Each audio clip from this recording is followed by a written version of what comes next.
What's going on, guys? Three Wheels on the Block, finishing up part 3 of the video, and here is what you've been waiting for.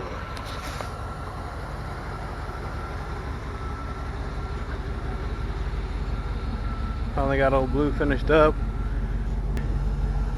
Blue paint everywhere else. Little Rhino action up top and on the hood and on the grill and the bumper. So you can see that mesh in the bumper there. That was something that the owner provided. Thought it turned out pretty slick. Color matched the emblem on the front to the rest of the paint. Got the new lights installed. Blacked out the mirrors. So she's all blue and black with a little bit of bling on the wheels.